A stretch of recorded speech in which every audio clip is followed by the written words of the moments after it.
Anyway, so I was saying, the third shloka in chapter 17 really summarizes the crux of this chapter, because he says, Shraddhamayaha ayam purushaha, yo yat shraddhaha sayeva saha. So, what kind of interest we take on many things in life, how do we approach many of the decisions that we make in life are all a function of Shraddha. So that is what it is. And so actually this shloka, I also tried to show a connection between previous Janma and this Janma and all that.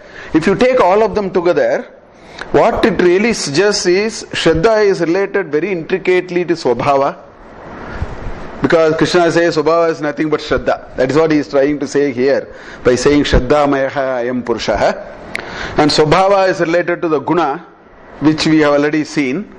Guna is related to the Prakriti, and Guna and Prakriti are related to the previous Janma, and Guna and Prakriti are also related to Varna. That's what I was trying to show in all those diagrams that I was trying to show.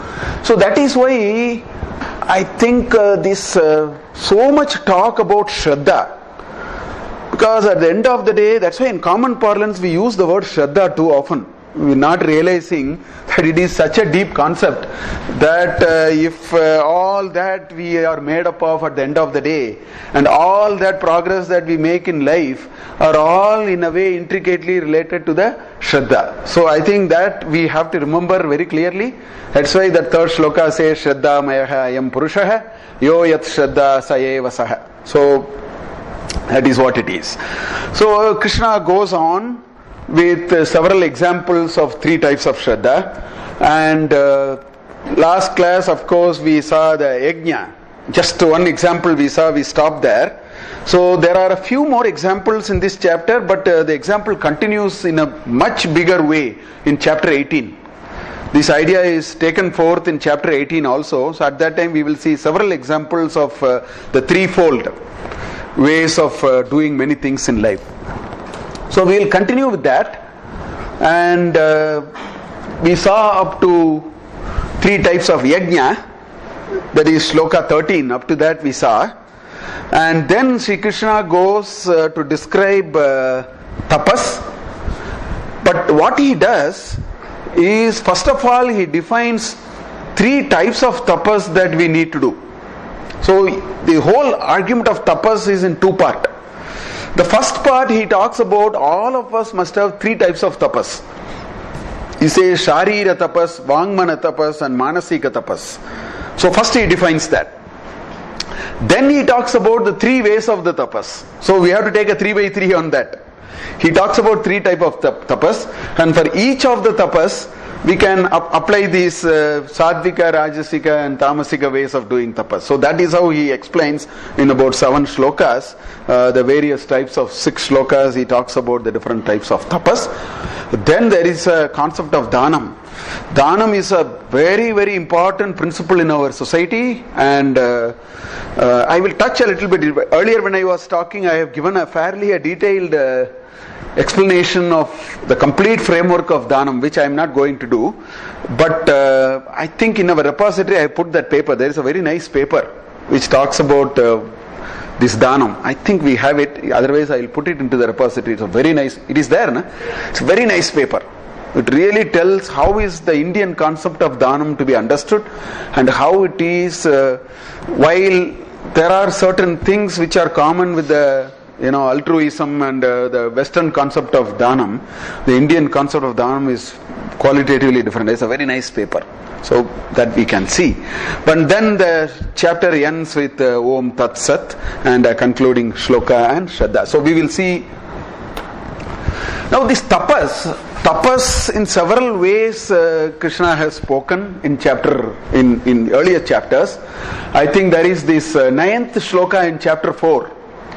He says, Vitaraga Bayakrodaha Manmaya Mam Ashritaha Bhagavaha Jnana Tapasa Puta Madbhavam Agataha. There is a nice shloka there about tapas. Then in many places he has talked about tapas in chapter 6 and so on. Essentially, Tapas, last class I talked about free will. I said in this entire Punarjanma, and then you finish one Janma and then the next Janma starts, where is this possibility for evolving?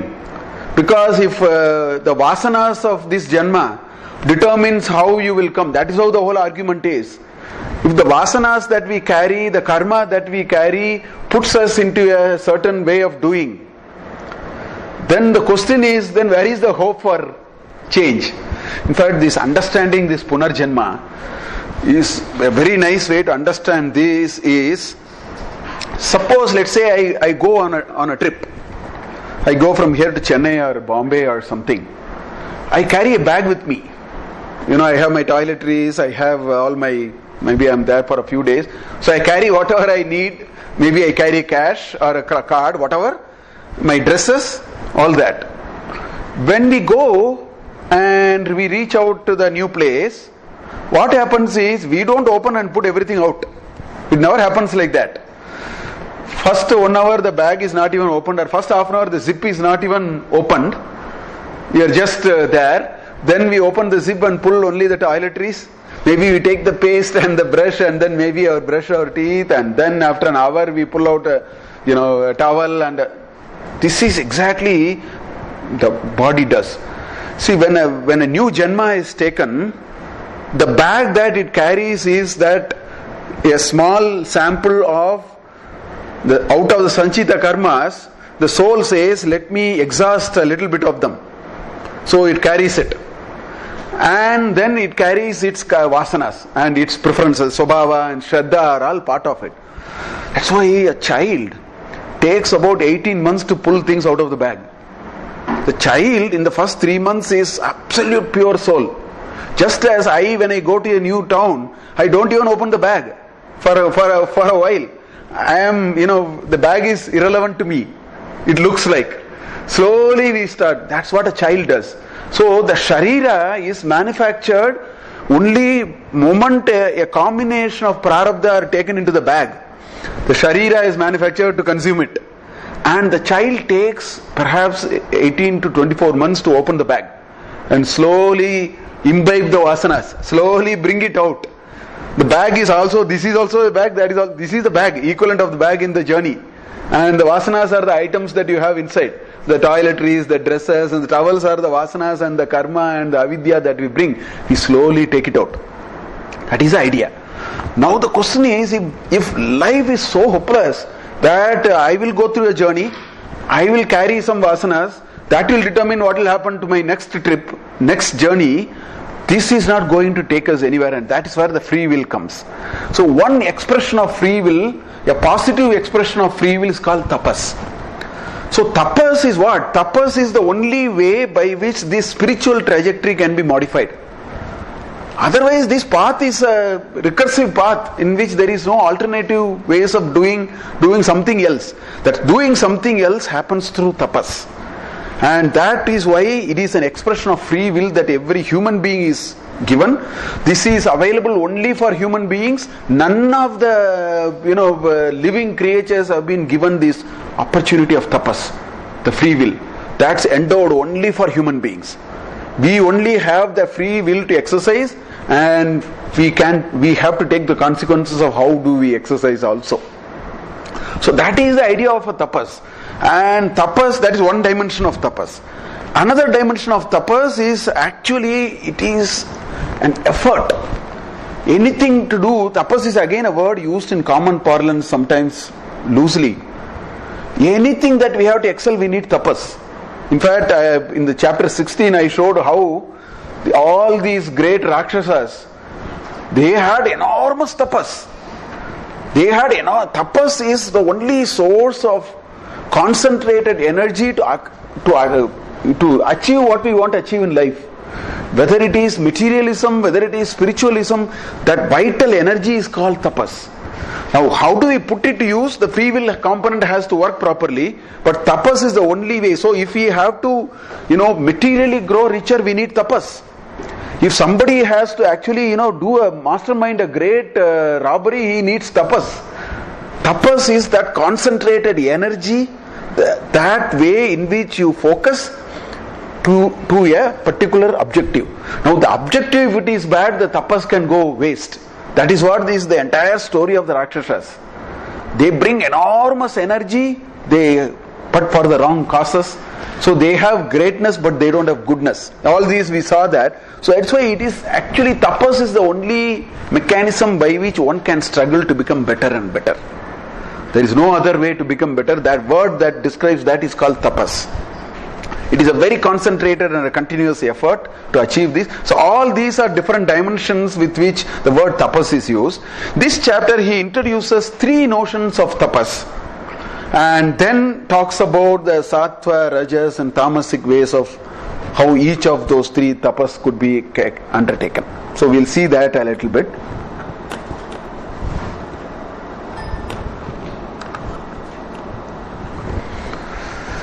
So, in the 14th sloka, he talks about Shariram tapas, Sharira tapas, then Vangmaya tapas, and then Manasika tapas. There is this shloka many people utter. Kayena vacha manase indriyairuva. Because finally what we do, these three are the main faculties which are causing that to happen. Kayena, which is Shariram, Sharira. Vacha, this is by speech. And Manasa, and the Manas in turn, orders the Indriyas. That's how the Indriyas are. So, Kayena vacha manase indriyaiva buddhyatmanavas prakritehe swabhava. There is one shloka. This Vak, Sharira and Manas are the three obvious, three immediate and ultimate expression of how we actually transform our thoughts into action. These three are the ultimate. There are so many things behind. But ultimately, what really, makes a difference in terms of how do we conduct ourselves by every moment is these three. Sharira and Manas and Vak.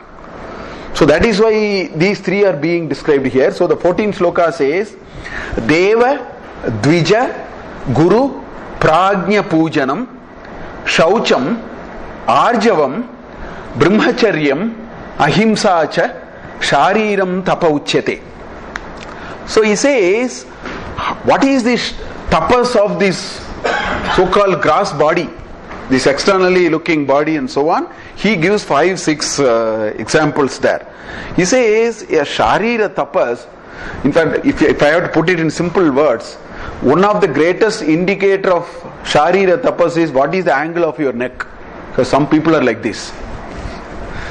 They are in an obtuse angle. Right? That is what is conveyed in this shloka. Humility is the greatest expression of Sharira tapas. Otherwise there is no tapas. It's a very inebriated state. That is why if you read Gandhiji's experiments in truth or stories around that, greatest people in terms of, they are the greatest in terms of their intellectual prowess. They were the biggest people that one can think of, but in Sabarmati ashram they will be actually cleaning toilet. Humility, without humility there is absolutely no progress possible. Humility is not even thought about in any ways.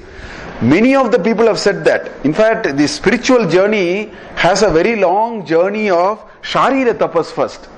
You should be, in fact I remember there is a story, there is one Swamiji, I don't remember his name, Annamalai Swami or somebody, in Ramana Maharishi's lifetime. This man for 14 years, this man, Ramana Maharishi will ask him to do all mean jobs. Apparently. He will say, just go and see whether that is alright, this is happening, you just supervise this. He says, all these recounts later, he says, first few years I was really agitated that this is how I am actually wasting my time, spending my time here, this is what I thought. But he says, after 14 years, Ramana Maharshi will come where I am. He would never let me come to his place, he will come to my place. But in these 14 years, what has happened to me is I have completely grounded. That's what he says. I am reminder of Baba Amte, who was the greatest barrister at law and a very wealthy Brahmin, all that. He was carrying night soil, cleaning latrines in Vadodara. People can laugh at it. That is what Sharira tapas is. Sharira tapas is, can you bring humility? The body language will show it. This is about body language. Your body language must have a good tapas, which is without humility, that's a very basic condition to really acquire any kind of a knowledge. That's why Tadviddi Pranipatena, there is a 33rd sloka in chapter 4. Tadviddi Pranipatena Pariprashnena Sevaya. There are three conditions, two of them belong to humility. Pranipatena and Sevaya. Pariprashna is the third. But unless we bring a certain sense of humility and humbleness into ways of conducting ourselves and doing things, knowledge, he says, Upadekshanti te jnanam jnanina tattva darshina is what Krishna has said that. So all these are indicative of that. It says Deva, which is worship of God, Pujanam. That Pujanam is common to all those four people are mentioned there. Deva Pujanam, Dvija Pujanam, which is the twice born. What it means is, in that so-called second birth, they have mastered the Shruti, they are Shrautris, Swadhyaya. They have understood the truth, and therefore it is assumed that they will behave according to what they have understood. So these are all implied in that. Dvija is not just one who sports a cross thread and so on. That is a very simple starting definition for all this. Dvija is one who is able to have a swadhyaya and therefore modify his behavior and is able to almost go near the truth. So Dvija, Guru is put in great pedestal in this country. Not now. Now people get no other job, they become teacher. At least 30 years back when I was passing out itself, the situation was like that. In my class, certain people got no job, and then they all actually became engineering college teachers. That is not the Guru. Our concept of Guru is such that the greatest Samrat of the country will have to go disrobed in front of the Guru. Antapura is one, the other place is when he meets the Guru. You have to go Nirayudapani. That was the position given to the Guru. Guru also had that credibility. Society also gave that credibility. These are all mutual. That's why Guru Pujanam. And Prajna Pujanam, one who is wise. Prajna, one who has known the truth ultimately. Such people we must know. That's where the humility starts. Tadviddi Pranipatena is, that Pranipatena can be explained with these four. Deva, Dvija, Guru, Prajna, Pujanam is Pranipata. Where he talked about that in that chapter. Then Shaucham and Arjavam. In chapter 13, in 20 values he has talked about it. Amanitvam, Adambitvam, Ahimsa, Kshantihi, Arjavam, Acharyopasanam, Shaucham. Shaucham and Arjavam, we saw it in some detail there. Arjavam is this straightforwardness. Rujbhava is Arjava. Just like this arrow, which arrow will never go curved. Arrow will only go in a linear straight path, like rays of light. It's rectilinear. That is Arjavam. Developing that value of Arjavam and Shaucham. Shaucham is not Bahya Shaucham alone. Bahya Shaucham is a very easy and a simple thing. Antarika Shaucham. Cleanliness of thought, action, not just bodily cleanliness. But since it says Shariram Tapas here, we can narrow this definition to keeping ourselves clean from a body perspective, because Vangmaya and Manasika Tapas has all those Shaucham in a different kind. So one can take it like that. Brahmacharyam is not the ashrama. Brahmacharya is one word used in the ashrama. Brahmacharyam, Brahmhe yaha charati saha brahmacharya. One who is able to constantly and deeply contemplate on that ultimate Brahman and able to pervade into it, get into it, means you narrow your thoughts, have that kind of austerity of thoughts, austerity of your behavior is what is being implied in that. Ahimsa, therefore when all these happens, ahimsa will happen. He says all these are defined as Shariram Tapaha Uchyate. So that's how he defined Sharira Tapas. Then he talked about Vangmaya Tapas.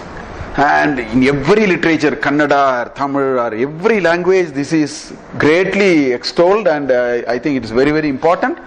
He says, Anudvekakaram Vakyam, Satyam, Priyahitam, Priyam Hitam Chayat, Swadhyaya abhyasanam chaiva Vangmayam tapa uchyate. He says, what can you use this faculty called speech? He is defining it. And what is this tapas or this ultimate purity that you can get for this faculty called speech? He defines it here.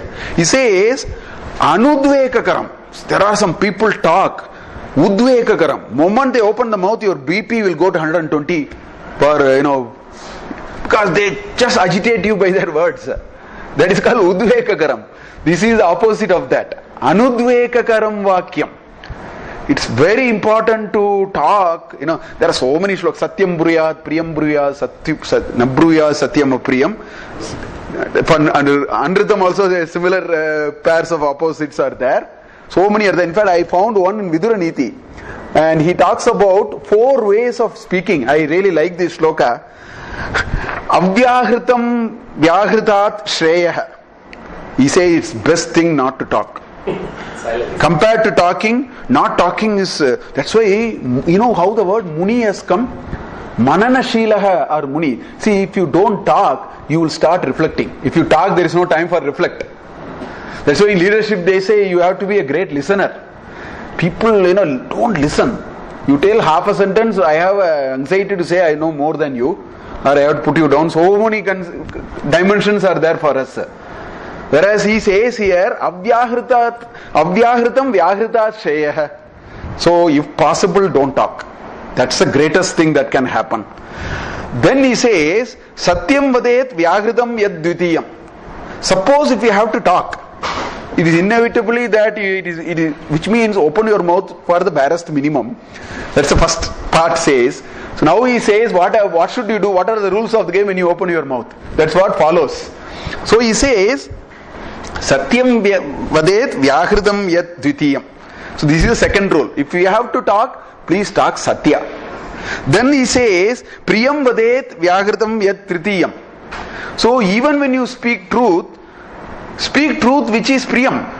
Satyam bruyat, Priyam bruyat. Nabruyat, Satyam apriyam. Because it is not, not diplomacy. Please understand, if you tell things which people are not going to just listen, the purpose is defeated. There is a full stop. There is no comma after that. There is actually a full stop. It's not about diplomacy. If you want to really communicate something, communicate truth, communicate if people are able to take. If people are not able to take, actually the whole exercise is futile and you may lose a future ground for talking. Just to give you an example, I put a 3-part video on YouTube. Out of my course, I pulled a 3-part YouTube, in Bhagavad Gita course, I took a 3-part video. There are 4 parts which I spoke in the class, but I put only 3 parts in the YouTube. I talked about what are the difficulties in understanding ancient Indian wisdom. There are 4 messages I gave in the class, out of which I put only 3 in the YouTube. So some of them asked me, why did you not put the 4th? I said, I will not put the 4th because YouTube does not know who is Mahadevan. My students know. And if I put the 4th, there I talk about Makale, and it's a very, people on that I can just polarize the whole world. Half of them will say, this fellow is useless, I don't want to talk to him anymore. I am not interested in that. I want to continue the conversation. If I don't want to continue the conversation, I will put the 4th part also, and then I will say, I am very right. And I have the evidence to show and all that. But when I get to a larger audience, unless they know me, they will never be able to make any sense of what I am saying. Rather, I will polarize the whole set of people. So they will say he is one of those hard nut fellow. Whereas my student will not develop that because they see me, they interact with me a lot more. So what I spoke in the class, I put only 3 part. The 4th part I decided I will not put because it will not serve the purpose. It will be actually counterproductive. That is what I mean. So, Nabruya Satyam Apriyam is not diplomacy. It is a very sensible thing. Otherwise, you don't carry anybody with you. What is the point in talking in which nobody you are able to carry? Or that you are in such a blunt Anudveka Karam Vakyam that there is no more conversation ever possible. They are all not good. That's why he says, don't you talk, Priyam Vadet Vyagritam Tat Tritiyam. Then he says the 4th, Dharmam Vadet. Right? Vyahritam tat chaturtam. So he says, he puts 4 conditions. First he says, don't talk. That's the best thing to happen. Or talking is, you have to do it. Talk the truth. And even in the truth, he gives another subset to it, priyam. And within that he gives another subset, dharmam. Don't talk which is adharmic. It may be priyam, it may be satyam, but if it is adharmic, don't talk. So that is what Viduraniti says. In a way, that is the idea of Vangmaya tapas. Anudvekakaram vakyam, satyam, priyam, hitam. Hitam is different from priyam. Priyam is what I like. Hitam is what is good for me. They can be different. What is good for me may not be something which I like, and what I like may not be good. So this is a union set of those, intersection set of these two. Priyam cha hitam cha priyahitam. It is actually, I think, Dvandva Samasa or something like that. Priyam cha hitam cha priyahitam. That is what it is. It should be priyam as well as hitam. Both. Chayat. Then swadhyaya abhyasanam. He says, you have this, God has given this faculty to you to do swadhyaya. That means, swadhyaya means, if you can recite Vedas, otherwise if you can recite some Parayanas, Namajapa, please do it. He says that is another explicit reason why this speaking faculty is given to us. So that's what the other thing he says. So that is what he calls this as Vangmaya tapas, which is what he explained. On this walk, there are lots of things. I want to actually share a few of them. Lalita Sahasranama, for example, if you take, just make sure whether this thing is alright. Is it alright? Did you check? It's alright, I think.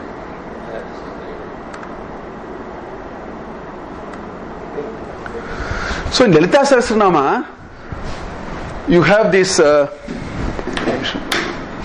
is the one which is on. In Lalita Sahasranama, you have so many, in fact, all Sahasranamas you have. I just picked up from Lalita Sahasranama actually. Look at here, he says, Para pratyakchiti rupa pashyanti paradevata. Madhyama Vaikari Rupa Bhakta Manasa Hamsika. See, our idea of speech, communication is very deep. Our idea of communication is not just what comes out.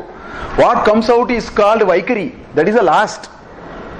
In fact, our conceptualization of what I speak is a 4-stage process. The first thing is called Para. For all of us, before I talk a sentence, it actually resides in the deepest of my navel region and below as the Nada Bindu, Nada Brahmam. That only enables you to talk. If Nada Brahmam is not there, it doesn't enable you to talk. That is called Para. Then as I talk, it comes to the next level, it becomes what is called Pashyanti. And that is, it takes some vibrations, some kind of approximate vibrations which happens at the navel. This is how they have analyzed the sound that is coming out. That's the second stage. Then the third stage is Madhyama, when it reaches the Kanta, where the words are all formed already. It is in silent form. Words are all formed, but there is no sound to it. But it is already there. Then finally you spit it out in the form of some vocabulary. That is called Vaikari. So this is a very deep process. Talking or communication. So if you take this approach, that means the way I talk is again related to my Prakriti, my Swabhava and my Shraddha, because that is what slowly comes out. It's not about learning a few languages and going for a 1-week class or improving my vocabulary. It's not that. It's your Vyaktitva is what brings a certain it's not about talking, it's about how do you communicate. So there are 4 which are being talked about. In several places it is that the same thing Rigveda says. It says Chatvari Vak. The Vak has 4 components. Parimita, Padani. There are 4 quarters to what you call it as Vak. What you call it as speech has 4 quarters is what Rigveda says. Chatvari Vak Parimita Padani Tani Viduhu Brahmanaye Manishina. One who knows the ultimate truth knows these 4. That what you speak is actually very deep. It is actually the Nada Rupa. Or she is a Vagadishwari. Or Sabda Brahma. All that we are saying. Nada Brahma, Shabda Brahma. These are the words we use. He says those who know the ultimate, the thoughtful people, they know all these 4.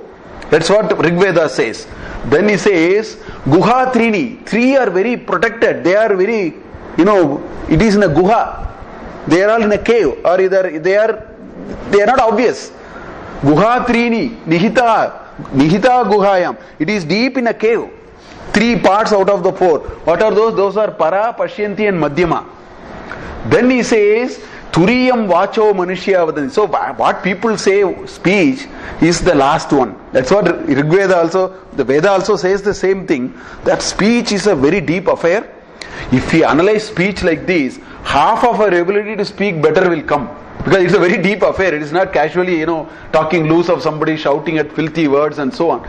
If you go back to the root of how speech come, we will start the seriousness of Vangmaya Tapas. That's why all these shlokas are actually making a lot of sense.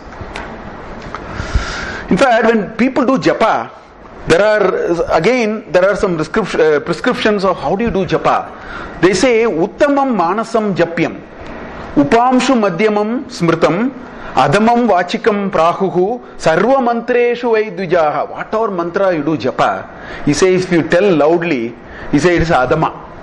That's what the second sentence says. Vachikam, that is being spoken out. Vachikam adamam.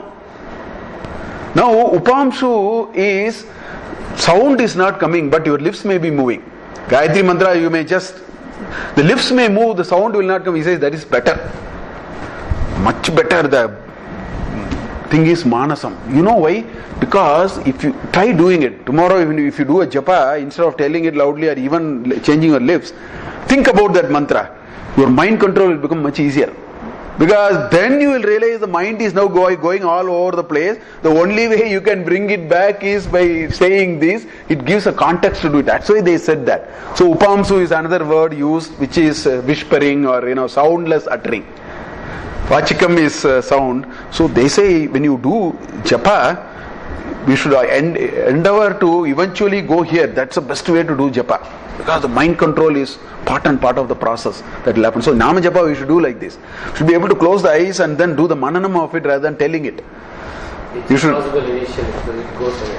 Huh? It's very possible in the initial stages. Yeah, so, but unless we go there, we will never improve on it. Otherwise, any number of times we do upamshu or vachikam, even after thousands of years, our mind control will be at zero. Mind is doing something else and you keep on. We are mechanically reciting it. That will happen. It will become a little mechanical. Vachikam will become mechanical. That's what they actually say there. The reason they say we have to concentrate on something and while doing in mind also. Yes. If we try to concentrate something, vibrations will be. Yes, they are all. They are the ways. I think they are very sensible ways. Whatever new things we practice, initially to get hold of it, the child when it walks, it wants a walker first. Because it has still not got the laws of gravity in place. So until it is able to train, it needs that. It's like that cycle also. Now you have these two rollers by the side of the cycle, and you will see after a week or 4-5 days, the child actually uses the two rollers are not at all rubbing on the road. That time we can remove it. So they are all like that. I think they are all very valuable to start, but they are not the end. They are only a starter. It's a very useful starter. They are like sadhana. It's a starter in the upasana.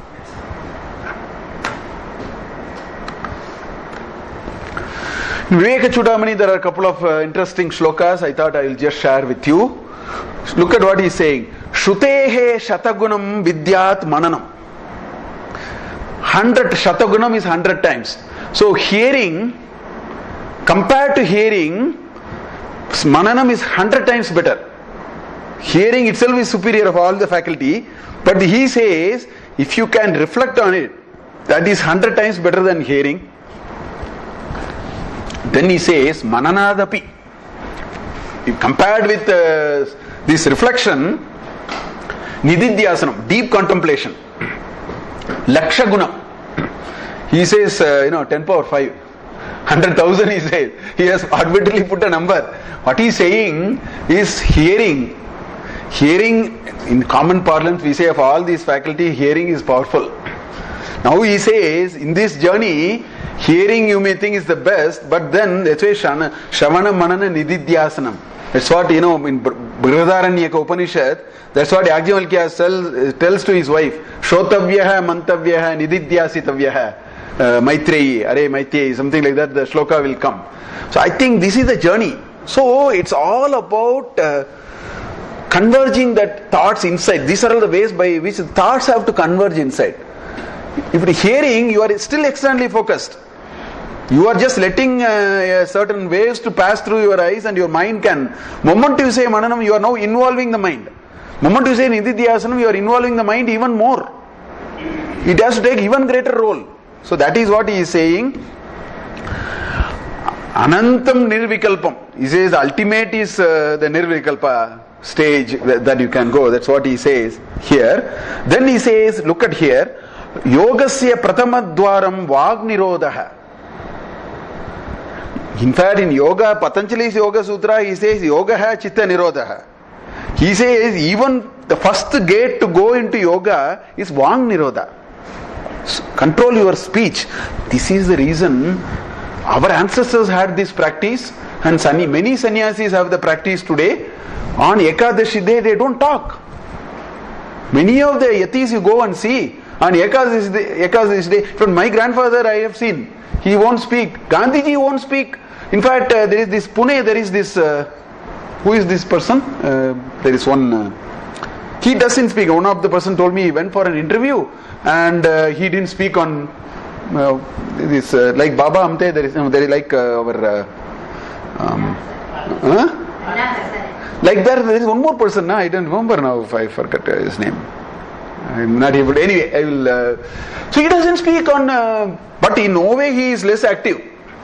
So this Vangmaya tapas can be a great exercise. It appears it can be a great exercise. So not to speak for an hour itself, if we try, on some selected days, we will know what it really means and where it can lead us and so on. He says, Yogasya Prathamam Dwaram Vang Nirodha Aparigraha. Of course, then he says Aparigraha, Nirasha, Niriha cha Nityam Ekanta Shilata. So he says these are all the first steps for getting into this yogic mind, where you get the control of yourself. So there he starts with Vang Nirodha. Nirodha is obstruction. Stop. Vang Nirodha. You have to put an end to this faculty to a large extent if you can do. That's why Manana Shakti is what makes them Muni. Manana Shilaha eva Munayaha. It's all, Maunam is what? Manana Shakti. When you are keeping quiet, your mind will now become more reflective. That is the idea. If you talk, the mind is now escaping through that faculty. In fact, the idea is the mind always finds ways to escape through these 5 holes that we have. Through eye, through ear, through mouth, through sparsh. That is what it is. So, the only way you can catch is lock it. So, of that, for reasons they are actually concentrating on Vak again. That's why the Vangmaya tapas is being talked about here. Then of course Manasika tapas. Manaha prasadaha saumyatvam Maunam atma vinigraha Bhava samshuddhihi Iti etat tapaha manasam uchyate. So he says Mana prasada saumyatvam. That's why Manaha samadhiyatam is what they say. The mind has to settle. Mind cannot be very agitating. If you leave an untrained mind, it will be like animals. Animals' mind is very, that's why they also breathe a lot. Compared to human beings, animals breathe quite a bit because their mind is very unsettled. They are not refined and they don't have that capability. We have the capability to do tapas. These are all the things to be done by tapas. That's why it has been included in tapas. These Vang tapas and Sarira tapas and Manasika tapas, these 3 ideas are included only in tapas. He has given us some goals for what do we do with tapas. The question we may ask is, what do we do with tapas? Or do we sit in Nishtha and as they show in the movie, some ant-hill develops over us? It's not that. It is applied in these 3 dimensions. That is why Krishna brought these 3 under tapas. So he says, Manasika tapas. Can this mind which is agitating and vibrating too much, can we slow it down? Saumyatvam, prasadaha, manaprasadaha saumyatvam, maunam atma vinigraha. So all these are pointing to, is there a way by which we can gather the mind to ourselves? It is escaping from ourselves all the time. Can we gather it for ourselves? That is the tapas. How do you gather it? Bhava samshuddhihi. Shuddha bhava. That bhava must be as pure as possible, that itself can greatly contribute to bring down these vibrations that this mind goes through. That's why he uses the word bhava samshuddhihi tapaha manasam uchyate. So he says that is the manasika tapas. So he talks about vangmaya tapas, sharira tapas and manasika tapas before he talks about the three types of tapas. That's why we have to apply those three to each one of them. That way we will get 3 by 3, that 9. So that's why, it's always said serenity of the mind. If you ask, how would the serenity of the mind will come? It's all about our relationship with the outside world. If our relationship with the outside world is improper, it is faulty, the mind can actually vibrate at a terrific frequency. That's where the Nitya Anitya Vastu Vichara and Viveka will help. If our relation to the outside world is quite faulty, we take Nitya as Anitya, Anitya as Nitya, then there is enough room for the mind to actually vibrate much, much more. So the serenity of the mind is, how do you understand, develop a sense of arjava. The tolerance, it's not tolerance, it is accommodation. Tolerance is not the right word, I should change all these words. It's all about sense of accommodation. People will be different, outcomes will be different from what I think. People will be very different from what I think. People, if we don't get this understanding, we have too much of manitva and dambitva. Amanitva and adambitva will actually make us understand that people will be very different. What is manitva? I do a good job and I expect you to actually say I have done a good job. The moment you don't say it, I get very upset. Now, asking you to say good when I do something is actually like a 2-year-old child getting and putting one step forward and looking around the parents have to clap their hands. So at the age of 40 you want that? That is called manitva. So if we set parameter dambitva, I am not what I am, but I want to pretend to be much more than what I am. All these are how we relate ourselves with the outside world. Mind will never be serene. That's why serenity of the mind is this arjava, all those that he is talking about will only bring this serenity of the mind. And quietude of the mind is what? How do we respond to the stimulus? There is a stimulus and there is a response. It is that traffic which has to be controlled. It is that traffic of what is my response to a stimulus finally dictates the quietude of the mind, and that is all about the desires for which the mind flows and so on. These ideas are talked in great detail in the earlier chapters of Bhagavad Gita. We need to relate to all of them and say that is what Manasika Tapas is, and all of them should eventually take us to Bhava Samshuddhi. The purity of Bhava accommodates all kinds of challenges, all kinds of disappointments that one can expect in life, is what Krishna is saying here, by means of bringing Bhava Samshuddhi as the ultimate thing that can happen when we have Manasika Tapas.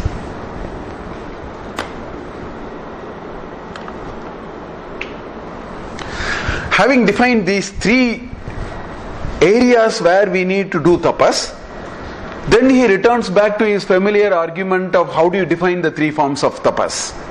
So he says, Shraddaya Paraya Taptam Tapas Trividam Naraihi. So there are 3 types of Shraddha, and with that 3 types of Shraddha they actually do this tapas.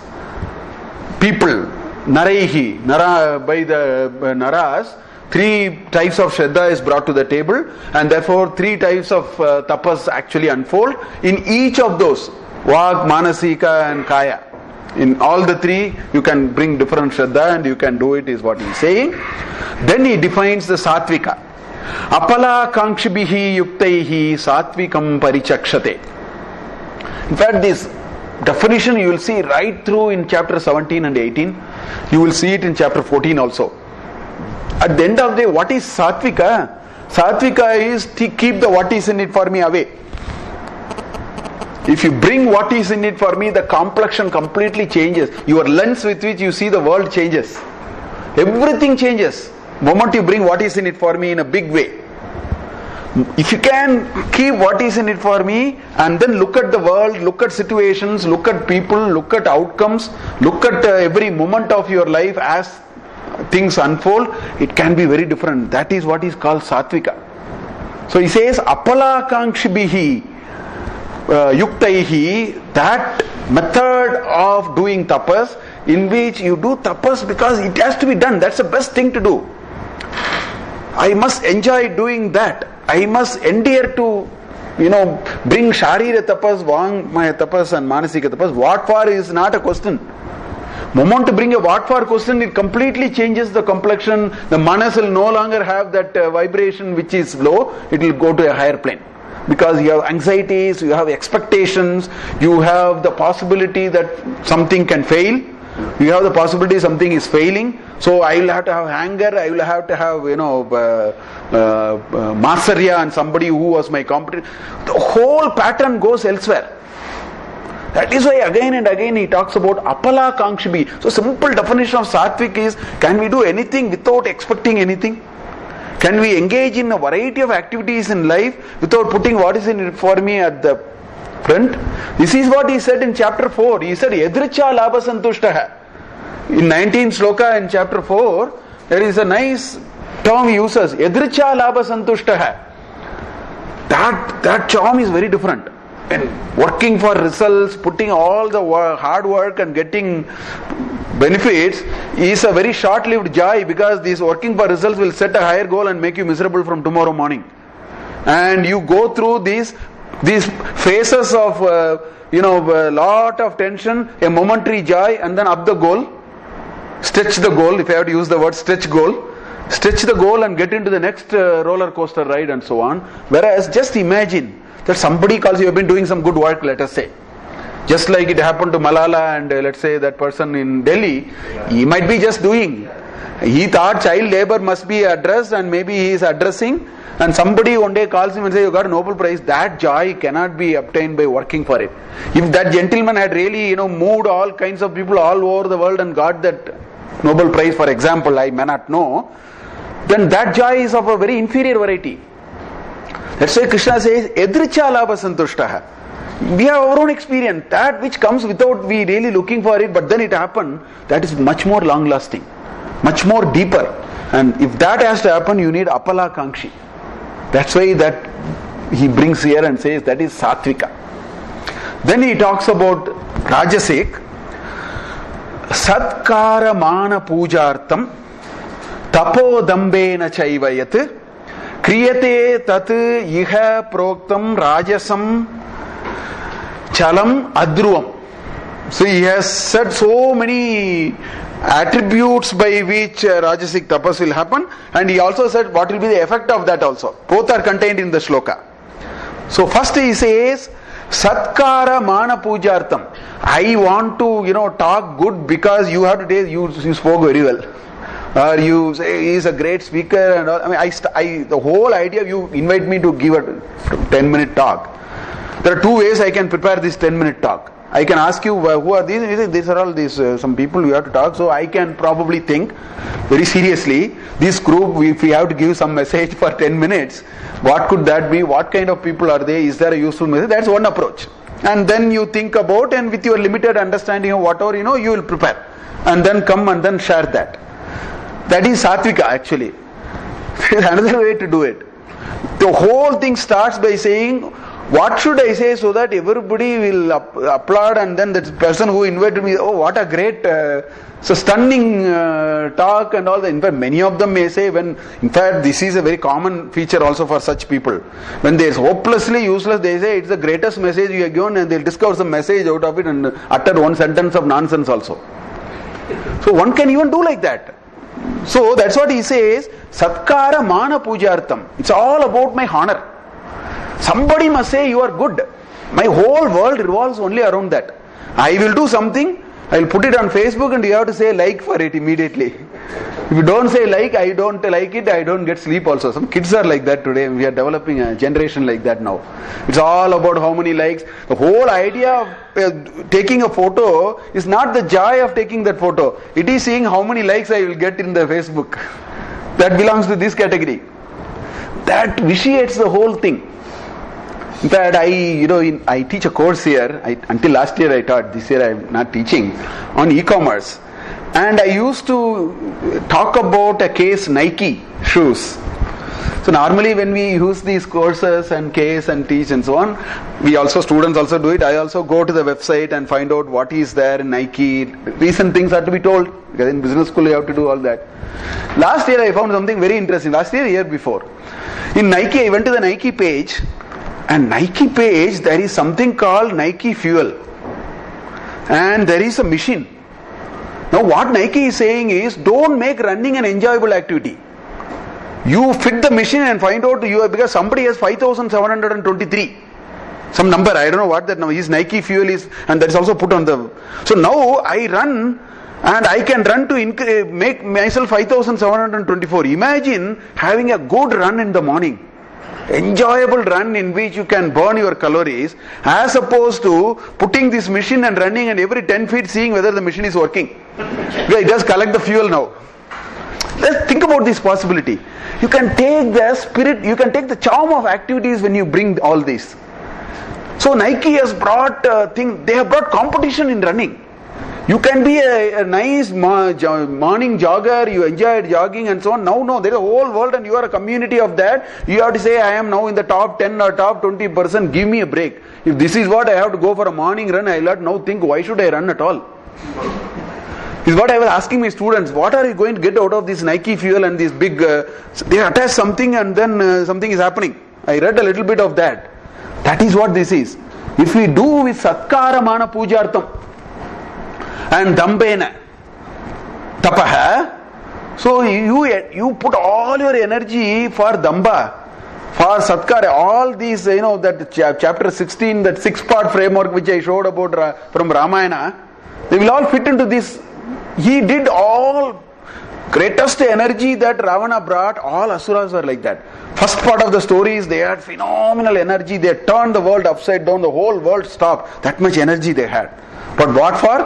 For Satkara Mana Pujartam Dambena Chaiva. That's what they brought, all that they perished finally. It was of no use. That's what he says, Adrum Chalam. At the end it comes in the shloka. So, Kriyate, Tapaha Kriyate, for what? Dambena and Satkara Mana Pujartam. It's all about people must say I am great, and I should pretend to be great even if I am not great, and people must recognize all of them. If I organize all activities around it, and that's how I look at the world of activities, that he says is Rajasam. But then he ends the shloka with what will happen for such kind of efforts. He says it is Chalam, it is not Achalam. It is very transient, because what you are going to clap hands tomorrow may change, or let no change also. This will be always transitory, Adruvam. It is not a firm thing. It keeps on changing. It is Adruvam and Chalam. So he says this tapas is not firm and very this thing. It's all very transitory and very rajasic and very unstable and so on. So that's what he says about Rajasic tapas. Then Tamasic tapas, Mudagrahena Atmano Yet Pidaya Kriyate Tapaha Paratsya Utsadanartam Va Tat Tamasam Udahritam. He says you can do, there is a third way to do it. I come and then you invite me for a talk. I'll take the same example. You invite me for a talk and you invited my friend also. I will come and then give a talk so that I will put him down. Or I will wait for him to say something. I will say all that he said is wrong and I will show that that's not correct, and I will very intelligently come and then say that's not. At the end of the day I want to leave an impression, this fellow is useless, I am great. So he says Parasya Usadanartham. You can engage in an activity just to ruin others, or out of delusion, foolish notion, right? And unnecessarily, creating, Atma Pida. You harm yourself. All kinds of things you do. You harm yourselves and then do a tapas only because you want to actually destroy somebody. Or, you do it with out of foolishness. He says all those tapas are actually tamasic tapas. Because if you remember in chapter 14 when we saw Sattva, Rajas and Tamas, what we found was tamas is complete delusion. There is no basis. At least in Rajasic, I am well informed. I know what is to be done. I am doing it for getting a gain. Here I am uninformed. I am absolutely foolish. I have no idea what is to be done. I have a blind understanding. I will somehow, finish this person.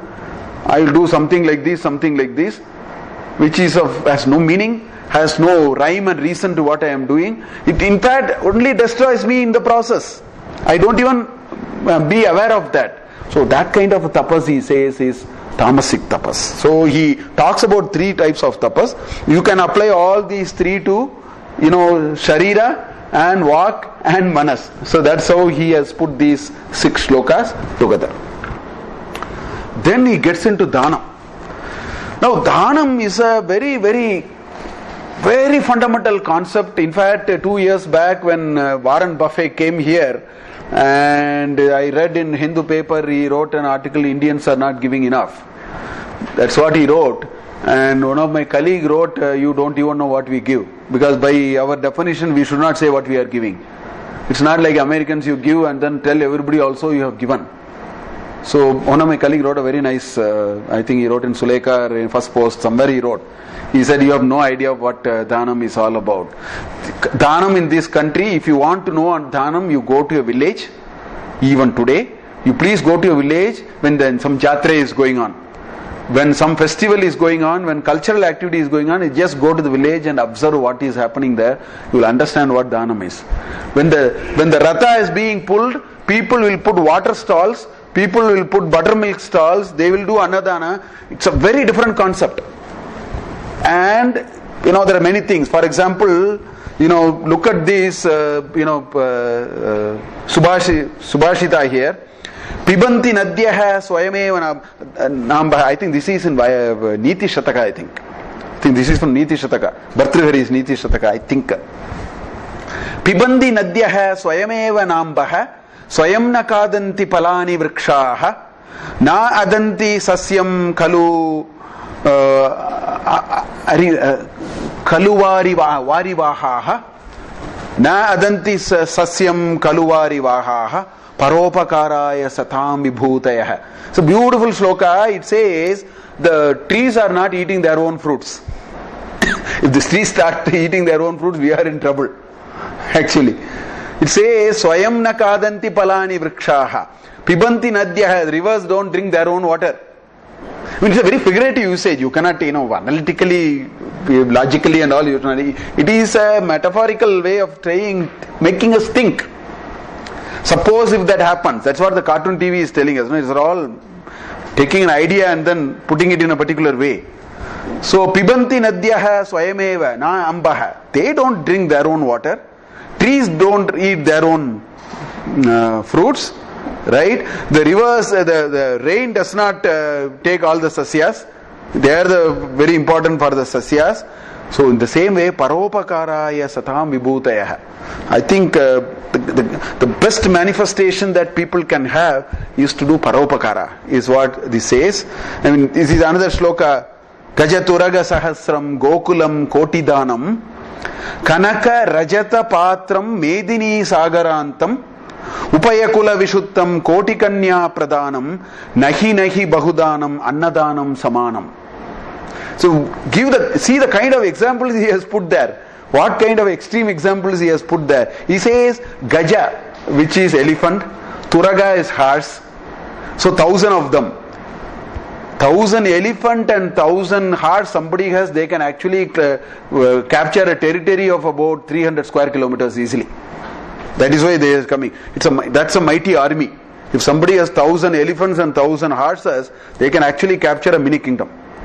So that's why that is coming. That's a military force that he is talking about. Gokulam Koti Danam. Gokulam is Pashu, cow. Cow is the indicator of economic prosperity. So you are talking about Koti Danam. One Koti, which means military strength is first being explained, then the economic strength. Kanaka Rajata Patram. Kanaka is gold, Rajata is silver. And again, the Koti can be used even for that. These are all the material riches that he's talking about. Medini Sagarantam. Your land stretching up to the ocean. If somebody gives you in donation that much. Upayakula Vishuttam Koti Kanya Pradhanam. Thousands of these womanhood who can lift your families to such great heights. Nahi nahi bahudanam. You give these or give any amount of that, nothing can equate to annadanam. Nahi nahi bahudanam, annadanam samanam. I'll tell you, dhanam in this country was the only reason why we had social sustainability. Today we talk about sustainability, people that comes to their mind is only the environmental sustainability. The more deeper sustainability, social sustainability. And it was part of it. That's why every religious ritual that you do, you have to do dhanam. It's part and parcel of the ritual. Why? Because that's the only way the wealth will go. Today the wealth is not going, na? Wealth must go. So we were finding every excuse to give. Giving was what we were actually doing many of the religious rituals. That's how we were. We know that this is the only way you'll have-nots will have a smile on their face. That's part of this culture. We don't need a Thanksgiving day. Yeah, we don't need. It is, every moment is Thanksgiving actually. And Bhajagovindam, Geyam Gita Nama Sahasram, Bhagavad Gita comes twice in Bhajagovindam. This is the only thing which comes through 2 times. He says Geyam Gita Nama Sahasram. Bhagavad Gita Kinchidadita, there is another sloka. There are 2 slokas in it. Bhagavad Gita comes in Bhajagovindam. Geyam Gita Nama Sahasram, Vishnu Sahasrama and Gita, please recite. Deyam Shripati Rupam Ajasram. You go in dhyana of the Shripati, right? Neyam Sajjana Singhe Chittam. Be in the company of good people. Then he says Deyam Dina Janaya Chavittam. The riches that you have obtained, please give it to poor people. Actually, sir, for capital for AP, in Krishna and Guntur, they said that 2,300 temples for which so much land is given as dhanam, and that is talked about as so many people. If that is corrected, no amount needs to spend for that. Like dhanam is there, but our people have already acquired all that. No, the adhikaris of those temples are defaulted. In fact, I am told Madurai temple, they have replaced most of the very rich temple. Pandya Rajas were just pouring their, this thing like that. But Madurai temple, I am told, they have replaced most of them with rolled gold. It's all these politicians and so the adhikaris have defaulted. You can't do anything about it. They were the temple having this wealth, they had a very larger principle behind it and so on. But Nobody knows how it is. so we have so many dimensions of dhanam. Annadanam, Kanya Dhanam is supposed to be the greatest dhanam in this society. That's why the bridegroom is Mahavishnu and people wash their legs. You know why?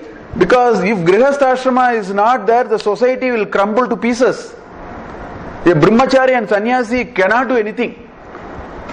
The society, if it has to move, somebody has to. That's why family is an institution. And what creates family as an institution? It is a marriage. 2 minds get together and dharma paripasi. That's why wife is called Saha Dharmacharini.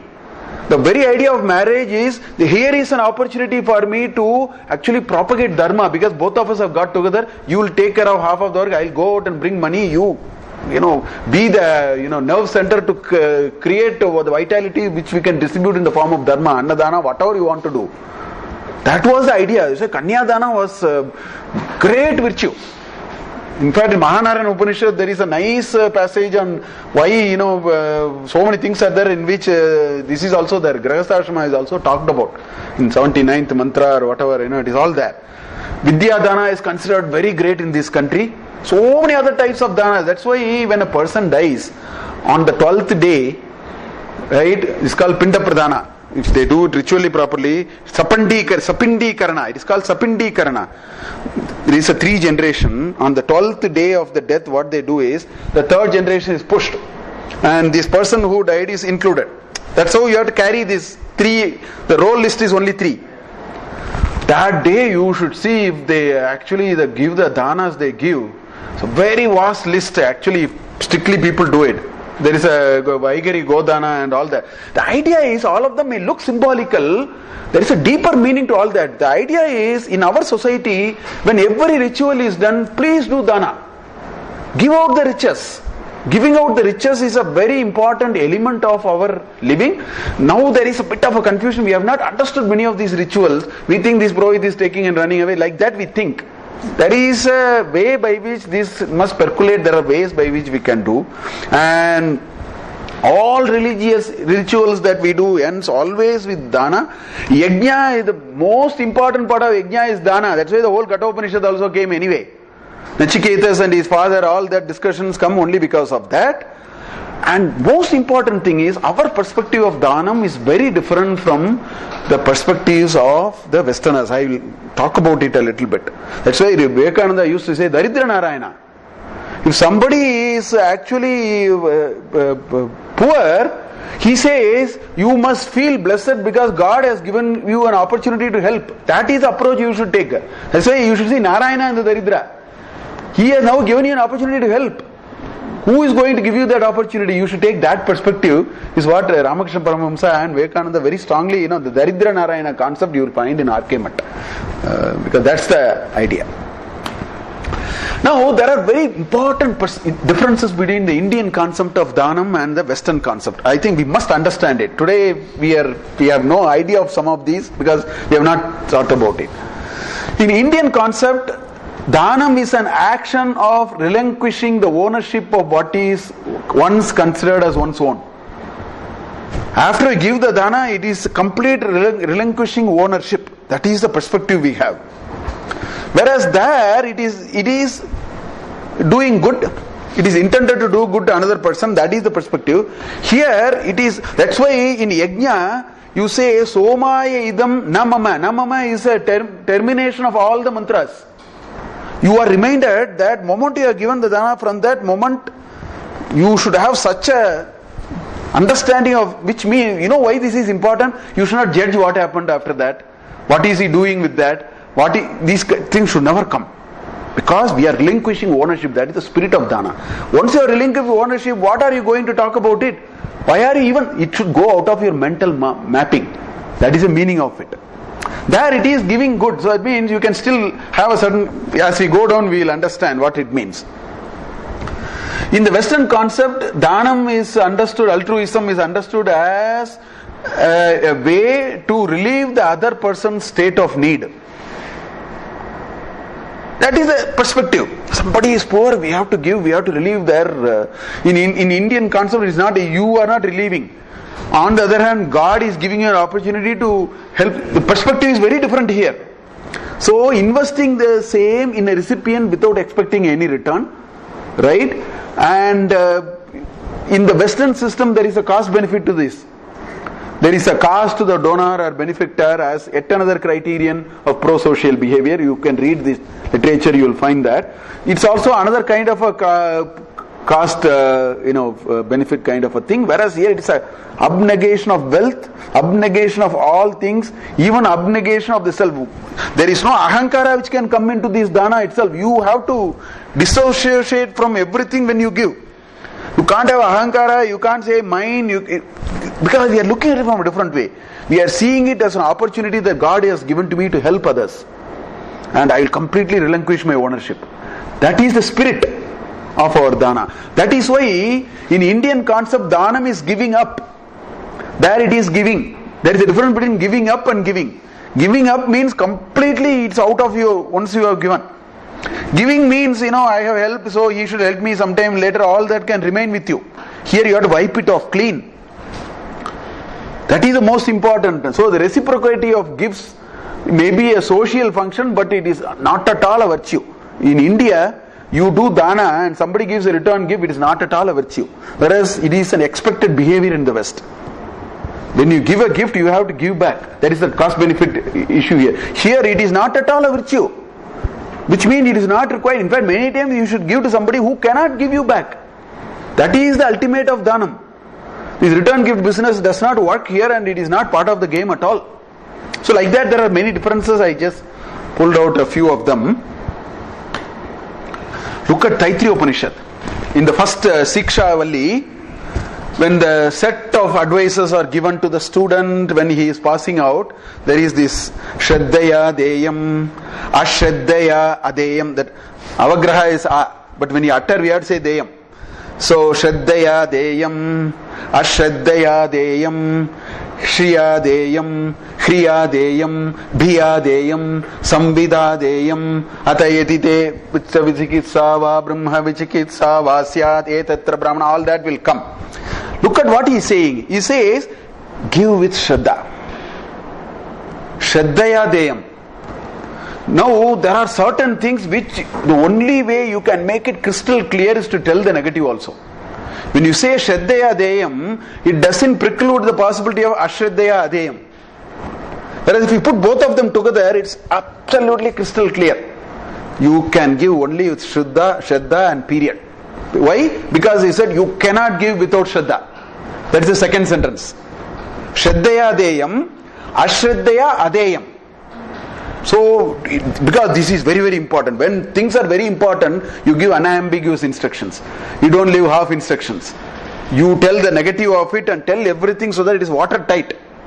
There is no room for going this way or that way. So that's what it is. Then it says, Shreya deyam. Right? Shriya deyam is what he says, with a pleasant demeanor. Prasannata, with prasannata you have to give. That is what Shriya deyam. Then Hriya deyam. Hriya deyam is the more shining example of Indian concept of giving. See, when you give, you must give with a fear. And what fear is that? That fear is, by my giving I am not offending him.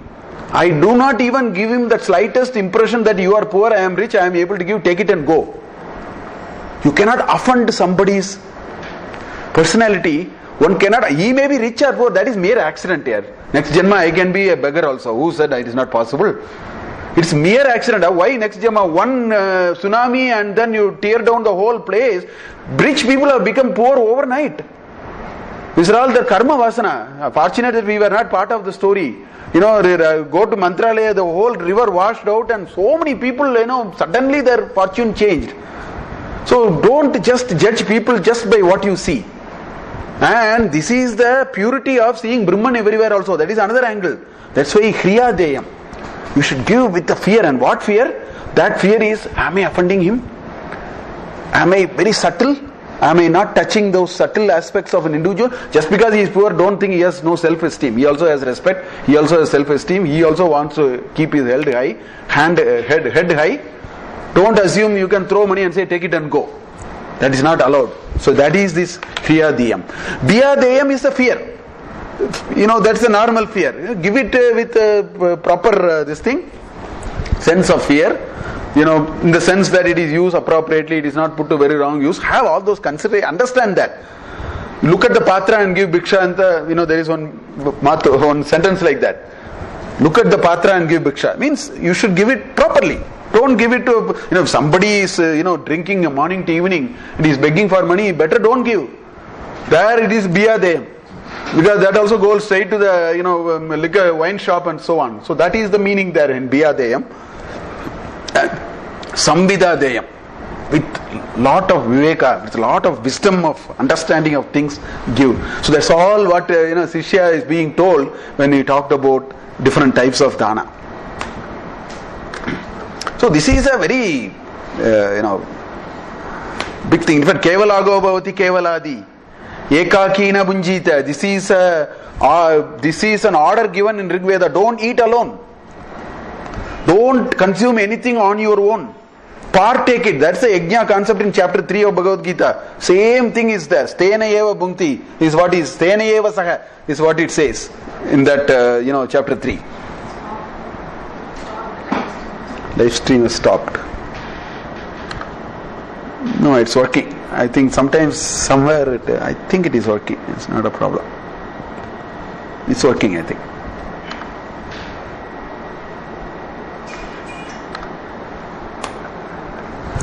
So quickly, these three is fairly straightforward, so we don't have to really spend much time.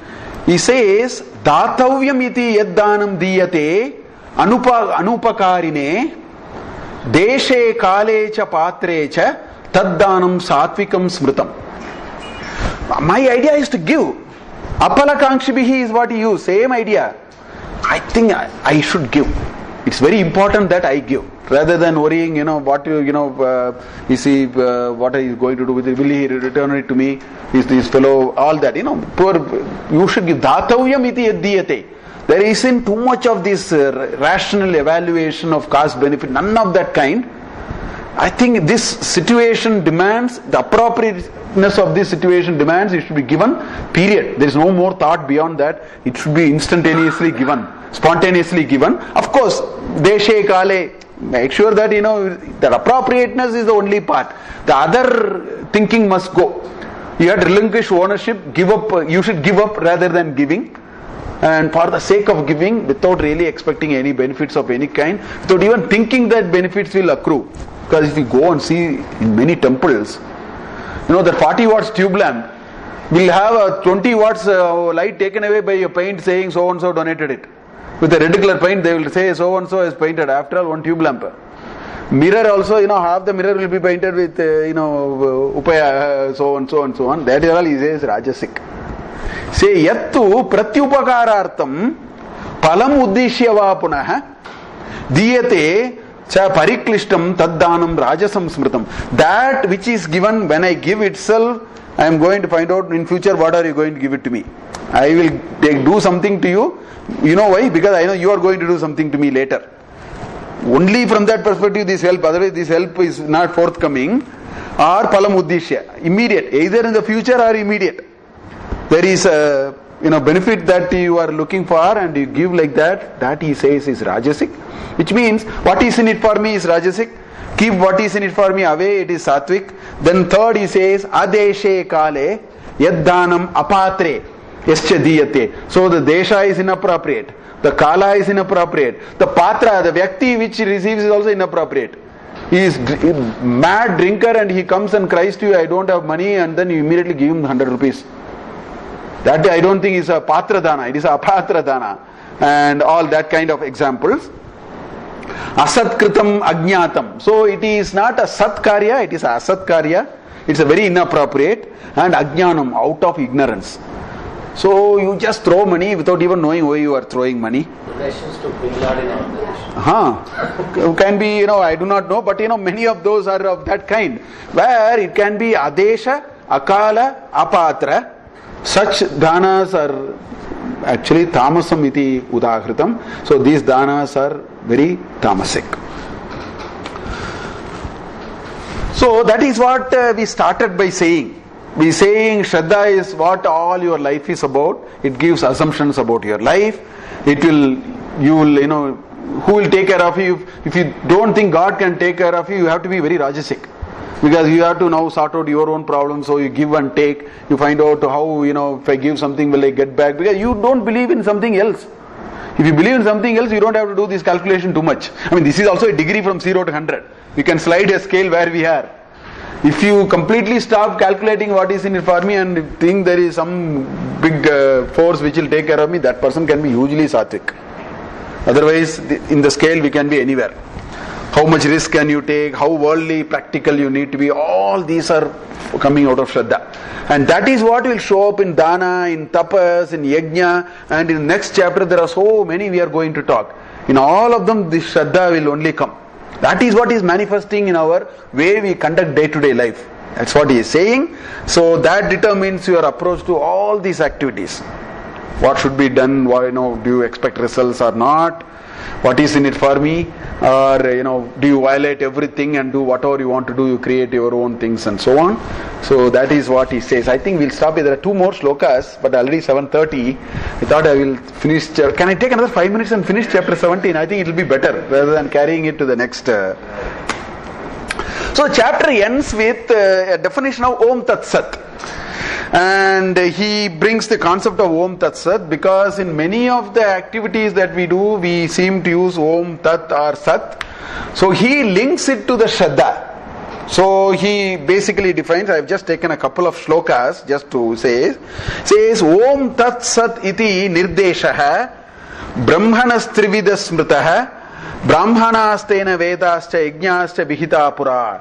He says this Brahman actually put this concept of Om Tat and Sat And so therefore whenever Vedas and the Yajnas and all these Brahmanas in the Vedic lore were there, they were invoking these Om, Tat and Sat. So that is the way he starts talking. And then I have just taken only a couple of shlokas because it requires a much different kind of a discussion. So I have in a way ignored it much for the summary. He says, Tasmad Om iti udahritya yat dana tapakriyaha pravartante vidana uktaha satatam brahmavadinam. So he says, as per whatever shastric prescriptions, do things as per the proper prescriptions that has to be done. And whenever you do yajna, dana and tapa as per prescriptions, he says, utter Om before you do it. That puts the whole thing in perspective for you, and that's what he says, uttering Om, all these acts are to be started. And so about Omkara there are many, so we need to connect all of them. This is a very deep idea, so I am only merely giving a in fact Omkara is chapter 10, he has talked about it, he has talked about it in chapter 9, so many places we have actually seen. Omiti Vyakaran, Tamasa Parasta, there is a shloka, chapter 8, shloka 7 to 9. How you hold your breath in the 11th hour by saying Omkara in Bru Madhya and all that. Omkara is uttered. Here, I think they have quickly brought a few. This is a very deep idea, but in 3 shlokas, it's not satisfactorily explainable. So I have also kind of kept it a little bit. Tat iti abhisangdhaya palam yajna tapakriyaha danakriyasya vividaha kriyante moksha kankshibhi. These are all very symbolic. He says, if you want moksha, he says first as per whatever is ordained, you do the yajna. All these talking about yajna, tapas and all that we talked about, dana. He says start all danas as per rules by start uttering Om. That's the first thing he said. Then he says that utter the word Tat and do this work without expecting any results. Yajna, tapa, abhisandhaya palam, he says. Tat iti anabhisandhaya. So don't think in terms of the palam. Without thinking of the fruits, you do these activities with Sat, right? Then you will get moksha, is what he says here. Dana kriya. Tapa, dana kriya, sa vividaha kriyante, moksha kanchim. Those who want to really get that liberation, they generally do like this. And then ashraddhaya hutam dattam tapas taptam kritam chayate asat iti uchyate partha na cha tat pretya na iha. So he asked about Shraddha he never answered. He asked the question, I don't have Shraddha, but I do as per, in fact I have Shraddha, but I do not know. That's the first shloka in this chapter. I don't have knowledge of how it is to be done, but I have Shraddha, what will happen? So finally he answers, he says that what will get you release, you should have the knowledge and start with Om, do as per the knowledge without having expectation and fruits in your mind, utter Sat. Anything that you do is Asat. So he says if you do like that, it is Sat. If you do with Ashraddha, without Shraddha, and Danam, Hutam, that is Yajna, Dattam, Danam, Tapaha, which is Tapas, Taptam, Kritam, Chayate, whatever you do, they are all Asat. So and he says, Partha, if you do it, there is no benefit here, there is no benefit later also. It's a completely a wasteful effort is what he says. Na tat pretya, it takes you nowhere. Na iha. Even here it has no benefit. It also doesn't lead you to where your destination ought to be. So don't get into Asat. And the contrast of the Asat is the Sat. And the contrast of Asat is know the prescriptions, give up the fruits of action, and with Shraddha utter Om and start. While you offer, say Tat, and then he says that is the Sat. So that's why you get Om Tat Sat. That's how he, in a very figurative way, he tries to put these things together. Means here what the literal meaning? Huh? Tat here literal meaning. Tat actually means that. Tat actually means that. Sanskrit word tat is that. Okay? If I use Om Tat Sat, how do I translate? Yeah, so that's why I am saying, all that he is saying is, you understand all the prescriptions and start with Om and say Tat. Basically what it means is, the pala is not for me, I offer it to that. That's why symbolically the word Tat comes there, and if you do it, that is a Satkarya. That's how the Om Tat Sat is weaved together into the shloka. Apala Kangshibi means, where does it go? It goes to that. That is that common good. That is this Parabrahman. So that is the Tat. So if you utter Om Tat Sat, that meaning should come from. Yes. Yes. That is the idea. Om Tat Sat says, Apala Kangshibihi, when you do, that goes to Tat. That is a Satkarya. And the Omkara is the form of Nada Brahman. So you contemplate on that Parabrahman and you offer whatever activities you do to Tat, that indeed is Sat. Satkar. That is a Satkarya. So in a very figurative way this is coming, but there has deeper implications also, but we will just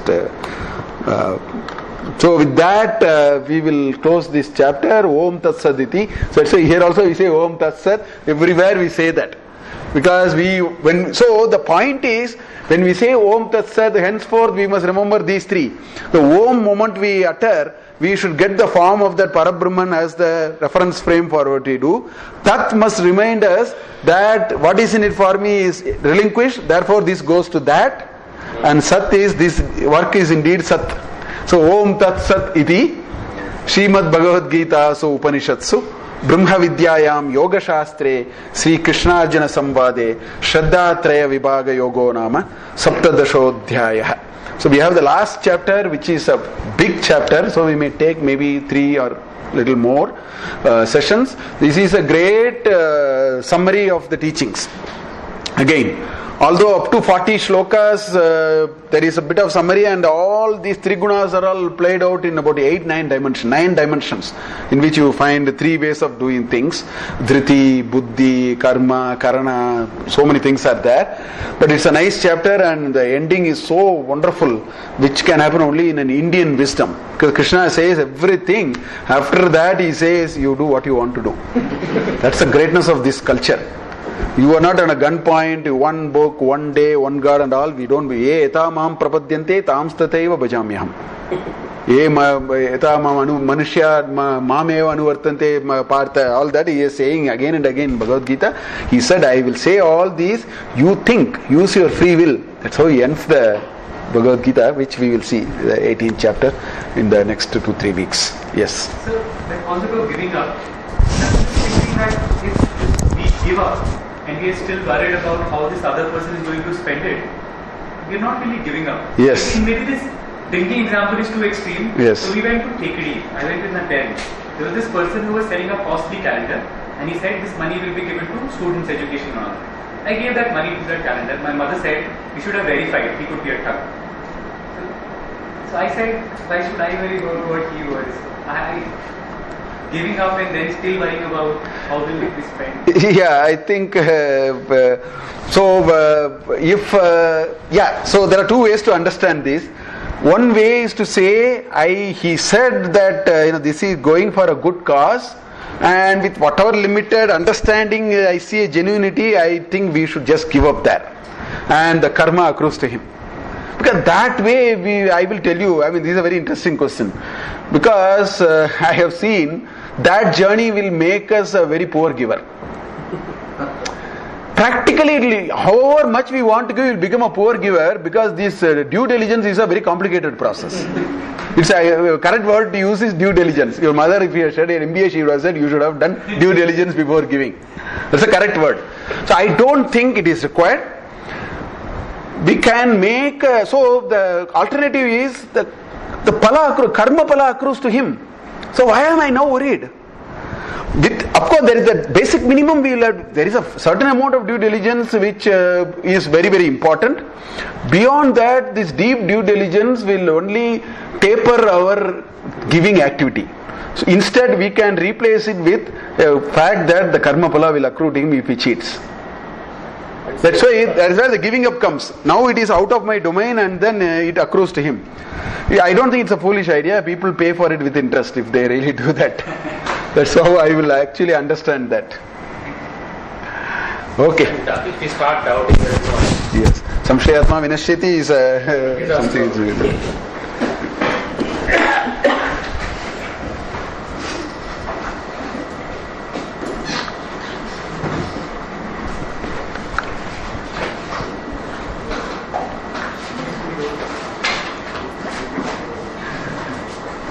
You are allowed to take Apple laptops.